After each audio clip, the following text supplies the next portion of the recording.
नमस्कार दोस्तों, राधे राधे, जय श्री कृष्ण। मित्रों, जैसा कि हम सभी जानते हैं कि हिंदू धर्म में शादी के बंधन को एक समझौता नहीं बल्कि 7 जन्मों का बंधन माना जाता है। इतना ही नहीं, सनातन धर्म में सदैव एक पुरुष और एक ही स्त्री की बात की गई है, अर्थात पुरुष के जीवन में एक महिला और महिला के जीवन में सिर्फ एक ही पुरुष होना चाहिए। लेकिन मित्रों, हम अगर आपको ये कहें कि वैदिक परंपरा के अनुसार ऐसा बिल्कुल भी नहीं है, तो आपको कैसा लगेगा? जी हाँ, आपको ये जानकर हैरानी होगी कि वैदिक परंपरा के अनुसार हर स्त्री के 4 पति होते हैं और जिस पति के साथ एक स्त्री अपना पूरा जीवन व्यतीत करती है, वो असल में उसका चौथा पति होता है। तो बाकी के 3 पतियों के बारे में जानने के लिए बने रहें आज के इस वीडियो के अंत तक।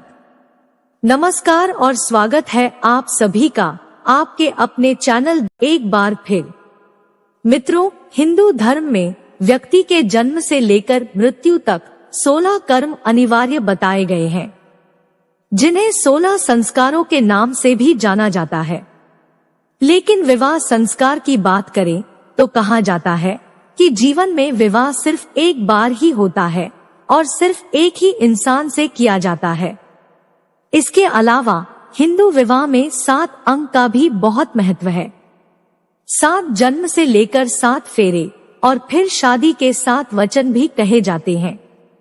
उन्हीं वचनों से तीसरा वचन, जिसका जिक्र बेहद जरूरी है, इसमें कन्या होने वाले पति से कहती है कि आप जीवन की तीनों अवस्थाओं यानी कि युवावस्था, प्रौढ़ावस्था और वृद्धावस्था में मेरा पालन करते रहेंगे तो मैं आपकी जीवन साथी बनने को तैयार हूँ।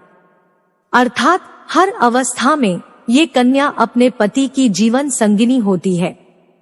मित्रों, आपको बता दूं कि वैदिक परंपरा में एक नियम है जिसके अनुसार स्त्री अपनी इच्छा से 4 लोगों को अपना पति बना सकती है। और आपने कई पौराणिक कथाओं में देखा होगा कि एक महिला ने कई पुरुषों से विवाह किया। अब आप सोच रहे होंगे कि अगर वैदिक परंपरा में स्त्रियों के 4 पति होने का नियम है, तो फिर वो तीनों पति कौन है जिनके साथ स्त्री विवाह करती है और हमें इसकी जानकारी क्यों नहीं है? तो चलिए सबसे पहले स्त्रियों के इन 4 पतियों के बारे में जान लेते हैं।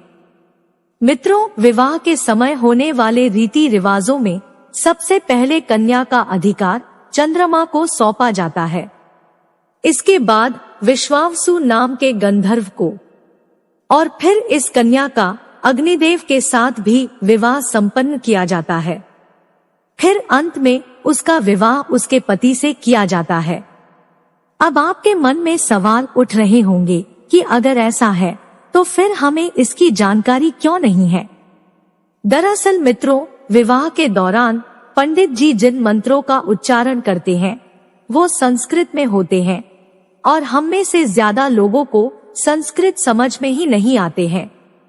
दूसरा कारण एक ये है कि आजकल चट मंगनी पट ब्याह वाली कहावत चरितार्थ होती दिख रही है।